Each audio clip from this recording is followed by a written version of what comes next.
अलैकुम, मैं इमदाद सुमरो सफ़र में हूँ। सर्दी बहुत है लेकिन सियासत बहुत गर्म है, और ये गर्मी कहीं सियासी ऐवानों की नहीं है, लेकिन उससे कहीं ज़्यादा अब गर्मी जो है वो बढ़ रही है, और ये गर्मी है निज़ाम के ऊपर। सदारती निज़ाम कहा जा रहा है कि जी पाकिस्तान में सदारती निज़ाम लाया जाएगा या लाया जाए, उसके लिए मुसलसल लॉबिंग की जा रही है, मुसलसल बातें चल रही हैं। पहले तो आर्टिकल लिखा गया, और आर्टिकल के बाद फिर कोने खुदरों में ये गपशप कचहरी जो होती है, सियासी गुफ्तगू, और अगर सदारती निज़ाम हो तो अपना मुल्क को बेहतर किया जा सकता है, या फिर ये जो नाकामी, कि ये नाकामी इमरान खान की नहीं है, नाकामी इस सियासी कुव्वत की नहीं है, इस सियासी सेटअप की नहीं है, बल्कि ये जमहूरियत की नाकामी है। लिहाजा पाकिस्तान को अगर चलाया जा सकता है तो सदारती निज़ाम के तहत चलाया जा सकता है। अब एक इश्तिहार चल रहा है, ये इश्तिहार एक टीवी चैनल के लोगों के साथ वायरल हुआ है, और जिसमें कहा जा रहा है कि जी पाकिस्तान को सदारती निज़ाम के ज़रिए चलाया जा सकता है। लिहाजा लोग जो हैं वो उन्होंने अपनी वेबसाइट दी है कि वहाँ पर वोट करें ज़्यादा से ज़्यादा, ताकि जो उनकी आवाज़ ज़िम्मेदार हलकों तक पहुँचे, और ज़िम्मेदार हलके जो हैं वो अपना उसको फ़ैसला करें मुल्क के लिए सदारती निज़ाम का। अब ज़िम्मेदार हलके तो फ़ैसला नहीं कर सकते, ये फ़ैसला आइन ने करना है, अवाम ने करना है, और पाकिस्तान जिस मकसद के लिए और जिस निज़ाम के तहत बना था वो तो यही था, पार्लिमानी जमहूरी निज़ाम, और उसके बाद हमारा आइन भी यही कहता है, लोग भी यही कहते हैं, और पाकिस्तान की जो बुनत है इस मुल्क की, वफाक की, वो आइनी जमहूरी बंदोबस्त, ये जो पार्लिमानी जमहूरी बंदोबस्त है इसी के तहत ही है। क्योंकि यहाँ पर अगर हम सदारती निज़ाम जो कहा जा रहा है कि जी फिर जिसको 91% लोग वोट करेंगे वो फिर सदर होगा, तो 91% वोट का मतलब तो ये है कि फिर आपके यहाँ जो वफाक है वो कमज़ोर हो जाएगा, छोटे सूबे जो हैं वो फिर उस पर उसके साथ नहीं मानेंगे। लिहाजा ये जो बातें की जा रही हैं, ये बातें बुनियादी तौर पर संजीदा बातें, हम इनको इसलिए लेते हैं कि ये ख़्याल कोई नया नहीं है, पुराना ख़्याल है, लेकिन ये मुमकिन इसलिए नहीं है कि पाकिस्तान के लोग, पाकिस्तान के सूबे, यहाँ रहने वाली कौमियतें और जमहूरी क़ुव्वतें वो इसको नहीं मानेगी, और ज़ाहिर है इसके लिए एक पूरा का पूरा नया आइन चाहिए, नया आइनी असम्बली के लिए नया इंतखाब चाहिए। ये असम्बली तो नहीं कर सकती, इसके पास ये मैंडेट ही नहीं है कि वो सदारती निज़ाम के लिए कोई कानून बनाए, कोई आइनी तरमीम करे, कोई फ़ैसला करे, इसके पास मैंडेट नहीं है। लिहाजा इसके लिए नई आइनी असम्बली चाहिए होगी। अब मसला ये है कि ये क्यों, मैंने पहले भी एक बार दो बार गुजारिश की है कि असल में इमरान खान साहब या फिर उनके सपोर्टर, कुछ सपोर्टर जो अभी भी समझते हैं कि इमरान खान साहब तो ठीक है, बाकी सब गलत है। पहले कहा जाता था कि जी सियासतदान गलत हैं, करप्ट हैं, फिर कहा गया कि जी एक ईमानदार सियासतदान हम आपको दे देते हैं, तो वो आ गए, इमरान खान साहब आ गए।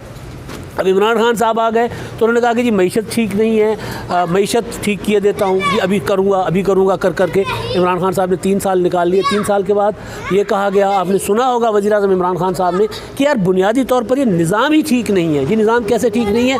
देखिए जी, इस निज़ाम के तहत तो मुझे ब्लैकमेल होना पड़ता है अपने इत्तेहादियों के पास, बजट पास करवाने के लिए इत्तेहादियों की छोटी छोटी बातें सुननी पड़ती हैं, तो लिहाजा मुझे वो निज़ाम चाहिए जहाँ कोई पूछे ना। बल्कि इमरान खान साहब का बशीर मेमन साहब के जो इंकशाफात हैं, जिस पर अब बशीर मेमन साहब को मुख्तलिफ़ मुकदमात में FIA तलब कर रही है, वही वाले बशीर मेमन साहब, उन्होंने कहा था कि इमरान खान साहब ने कहा कि जी मुझे तो ये चाहिए वो अपना अख्तियार जो शहज़ादा मोहम्मद बिन सलमान के पास है, वो जो कहते हैं वही हो जाता है, लिहाजा मैं भी वो जो चाहता हूँ वही होना चाहिए। तो अब ये समझ आ रही है कि ये जो प्रोपेगेंडा किया जा रहा है ये कोई ऑर्गेनाइज तरीके से तो हो रहा है, लेकिन उसके पीछे क्या कोई बड़ी क़ुव्वतें हैं तो वो बज़ाहिर तो नज़र नहीं आ रहा। उसके पीछे इतना ज़रूर है कि इमरान खान साहब जो हैं वो और उनके कुछ और चाहने वाले जो बाकी बच गए हैं, जो ये समझते हैं कि इमरान खान साहब ठीक है, बाकी पूरा निज़ाम गलत है, तो वो इस तरह की कोशिश कर रहे हैं। अब उसमें जैसे मैंने पहले गुजारिश की कि खान साहब कह रहे थे कि जी हर 5 साल के बाद, आपने ये भी इरशादात सुने होंगे इमरान खान साहब के, कि हर 5 साल के बाद इलेक्शन हो जाता है। ये सबसे बड़ी ख़राबी इसी में ही है कि भाई एक सिस्टम होना चाहिए, 20-25 साल एक हुकूमत को हो जिसमें वो अपनी मर्ज़ी की जो है वो पॉलिसीज़ बनाए।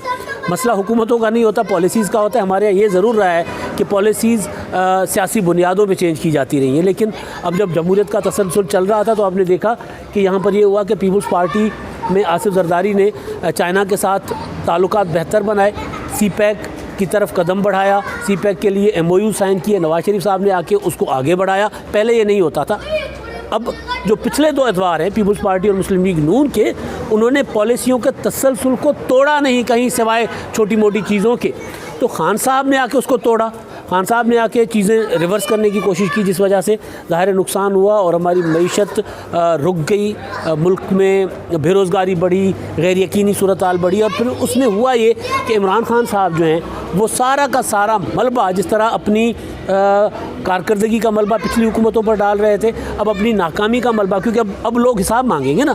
पहले 1 साल में तो ये चल रहा था, अब ये बात, ये जवाज़ लोग सुन रहे थे कि जी ठीक है, अपना पिछले 30 हुकूमतें जो हैं वो तबाही कर गई, लिहाजा इमरान खान साहब कुछ नहीं कर सकते। चले, पहले तो समझ आती थी बात, लेकिन जब आप अपने 3 साल मुकम्मल करने के बाद 4थे साल में चल रहे हैं, तो फिर अब लोग ये आपकी बात नहीं मानेंगे, नहीं सुनेंगे।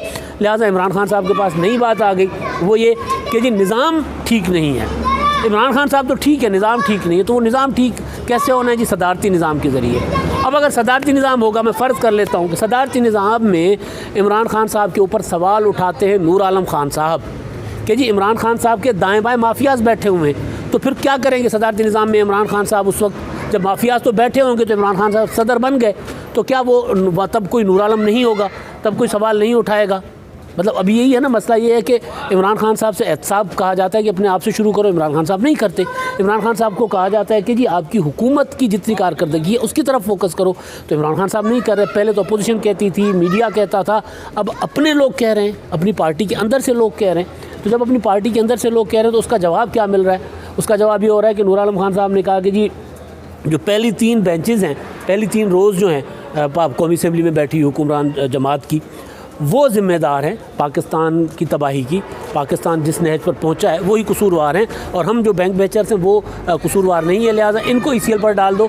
उसके जवाब में उनको नोटिस भेजा गया। नोटिस भेजने के बाद उनको पब्लिक अकाउंट्स कमेटी से निकाल दिया गया। पब्लिक अकाउंट्स कमेटी में ये एहतसाब करने वाले इदारा जो है नैब, उसका एहतसाब करना चाहते थे अपोजिशन के साथ मिलके, तगड़ी आवाज़ थे नूर आलम खान साहब, तो उनको वहाँ से हटा दिया गया। तो अब अगर ये सारा कुछ सदारती निज़ाम आ भी जाता है, लेकिन अगर एहतसाब किसी का नहीं होगा, हिसाब किताब नहीं होगा। अभी मैं जब ये व्लॉग कर रहा हूँ तो मैं ख़बर पढ़ रहा था, खैबर पख्तूनख्वा में 1 अरब से ज़्यादा जो है वो कोरोना के फ़ंड में बेज़ाब्तियाँ, ऑडिटर जनरल की रिपोर्ट है, और कोई 1 अरब के करीब फ्रॉड अदायगियाँ, यानी करप्शन। तो कोई है अपना मतलब 2 अरब के आसपास कोई घपला है। तो अब ये इतने बड़े घपले जब होंगे और उसका जब हिसाब मांगेंगे, तो हिसाब देने के बजाय आप ये कहेंगे कि जी नहीं, मैं सदारती निज़ाम चाहता हूँ, और आपके ऊपर जो उंगली उठाए अपनी पार्टी के अंदर से, तो उसको आप निकाल दें, तो फिर सदारती निज़ाम ना लें, जिस तरह का मर्ज़ी निज़ाम लें, तो फिर ये तो नाकामी होगी। तो बुनियादी चीज़ जो है वो ये है कि इमरान खान साहब अपनी, अब मरी वाला सानिया है। अब मरी का सानिया जो हुआ उसमें भी आपने देखा कि सानिया मरी में उन्होंने इंतज़ामी अफसरों को तो कर दिया इधर उधर। उस्मान बुज़दार साहब वहीं के वहीं बैठे हुए हैं। ज़ाहिर है ये बर्फ़बारी पहले भी होती थी और अभी होती है, ठीक है जी, मरी में कुछ ज़्यादा बर्फ़बारी हो गई, लेकिन हुकूमत की प्लानिंग कहाँ थी? ज़ीरो। अब कमिश्नर कुर्बानी का बकरा बन गया, वहाँ के लोकल जो पुलिस के ट्रैफिक अफसर थे वो कुर्बानी का बकरा बन गए, इसी तरह दीगर जो है 10-15 सरकारी अफसरान वो कुर्बानी का बकरा बन गए। सियासी तौर पर क्या हुआ? सर्वे करवाया गया, एक सामने लाया गया और कौम को बताया गया कि जो उस्मान बुज़दार जो हैं वो पाकिस्तान के सबसे बेहतरीन CM हैं, वो बेहतर गवर्न कर रहे हैं। अब हम पंजाब में रह रहे हैं, यहाँ पर फिर रहे हैं, GT रोड पर जो हशर हुआ है शहरों का नज़र आ रहा है, शहरों के अंदर से गुजरो तो गंदगी के ढेर हैं जो पंजाब में कभी नज़र नहीं आ रहे होते थे। लेकिन सर्वे करवाने के बाद, क्योंकि हम मीडिया से ही हैं, हमें पता है कि सर्वे किस तरह करवाए जाते हैं। सर्वे करवाने के बाद फिर अखबारों को प्रेशराइज़ किया गया कि ये जो सर्वे है, इस सर्वे को लीड और सुपर लीड लगाओ, और अखबारों ने लगाया। आप कल के अखबार, आज के अखबार देख लें उठाकर। इसी तरह जब सर्वे आता है, सर्वे को हेडलाइंस में जो सुर्खियाँ बनकर मीडिया को भेजी गई, बना कर कि आपने ये हेडलाइंस बनानी है, ये सारा कुछ मरी से डाइवर्ट करने के लिए। तो अगर इसी तरह होता रहेगा जिस तरह इमरान खान साहब अपना कर रहे हैं, तो फिर ज़ाहिर है सदारती निज़ाम में भी इमरान खान परफॉर्म नहीं कर पाएंगे। सदारती निज़ाम में इमरान खान साहब ने कहा था कि जी ऊपर एक बंदा अगर ईमानदार हो तो सारा कुछ ठीक होगा। तो जी वज़ीर आज़म हम मानते हैं जी ईमानदार हैं। 12 अरब रुपये रोज़ाना की करप्शन जो है वो रुक जानी चाहिए थी, वो नहीं रुकी, बल्कि वो बढ़ी।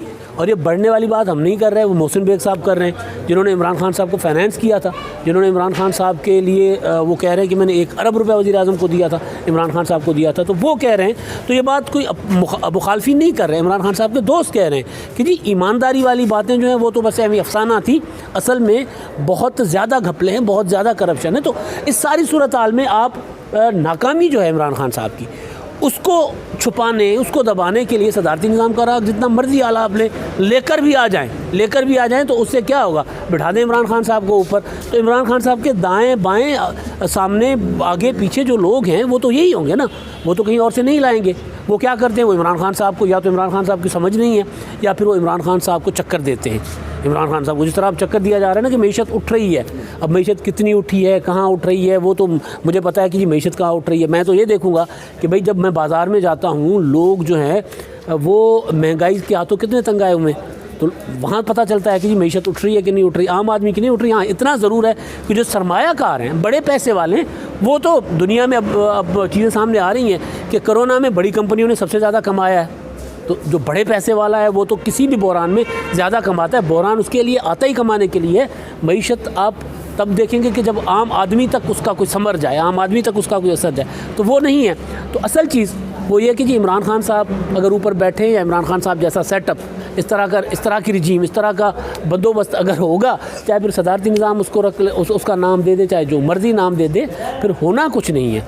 होगा ये कि आप लोगों को ट्रूली, लोग जो चाहते हैं उनका जो फ़ैसला है उसको माना जाए, उनको ये इजाज़त दी जाए लोगों को कि जी आप अपनी मर्ज़ी के फ़ैसले करें, अपनी मर्ज़ी के हुक्मरान मुंतखब करें, तब जाकर मुल्क आगे बढ़ेगा। वरना फिर करते रहे तजुर्बे, पहले भी होते रहे। पाकिस्तान में कोई पहली बार तो सदारती निज़ाम ये नहीं है ना, पहले तो नाफिज हो चुके हुए और मुल्क को तोड़ भी चुके हुए हैं, ये भी हम कई बार गुजारिश कर चुके हुए। तो अभी बुनियादी चीज़ जो है वो सदारती निज़ाम का जो राग है वो इमरान खान साहब की नाकामियों को निज़ाम की नाकामियाँ दिखाने के लिए छेड़ा गया है। अब तक के लिए इतना ही। अल्लाह हाफ़िज़।